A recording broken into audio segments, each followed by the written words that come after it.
I'm Mark Hansen, the prop master on Breaking Bad, season 2. Anything the actor handles is considered a prop. Guns, food, watches, glasses, sunglasses. This whole section here is all crime scene. Photo albums, paperwork, stationery, wheelchairs, baby strollers, luggage. If they ask for something crazy on the day, there's no excuse not to have it. Maybe blue, but it's the bomb.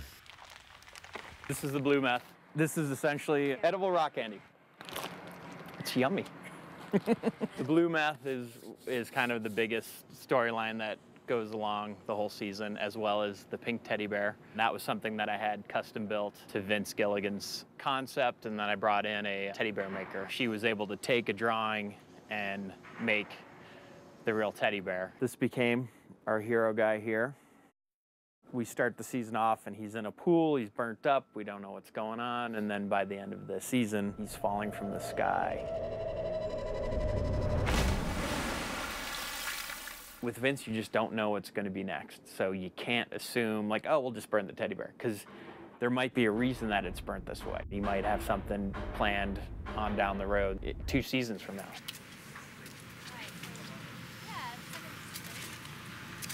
This is the gun that Jesse has the whole season. I thought Jesse he was buying a gun kind of on the street, so it wouldn't be anything really fancy. Just pop, pop, pop! All the guns are real guns that have been altered to shoot blank firing ammunition. This is Hank's gun. It's a 40 cal Glock, which is issue for DEA. We want police watching the show go, wow, that's dead on. Beans. Beans. They're castor beans. Vince is really pretty strict about keeping to a real life scenario. I got real castor beans and I treated it like it was, you know, toxic on set because they're terribly poisonous. You can't use a pinto bean or anything else. They have this iridescent green color in them that I couldn't fake it. But the actor never actually handled them. They poured them out and that was the whole scene. And then when they go to the scene where they're cutting up the bean or grinding it, that's when we painted pinto beans to look similar.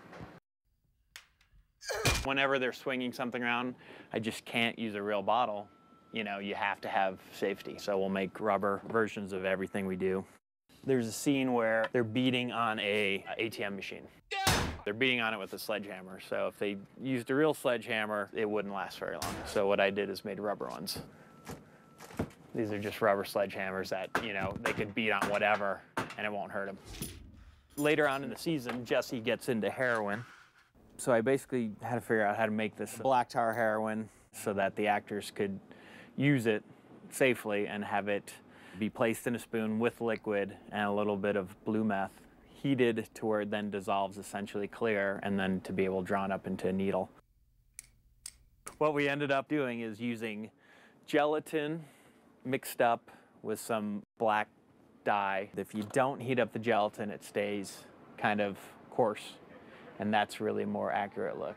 And it dissolves perfectly and almost totally clear, and it really worked out pretty well. For the actor to do what looks like an injection, we have these retractable needles. So it looks like it's going in, but it's really just a fake retractable needle. Take that off.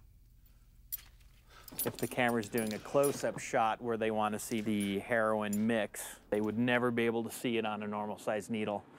So we have to make a bigger, oversized needle that they can focus in on. When a prop is the reason that there's a storyline, couldn't ask for anything more. On this show, the props are so major that it makes my job worthwhile.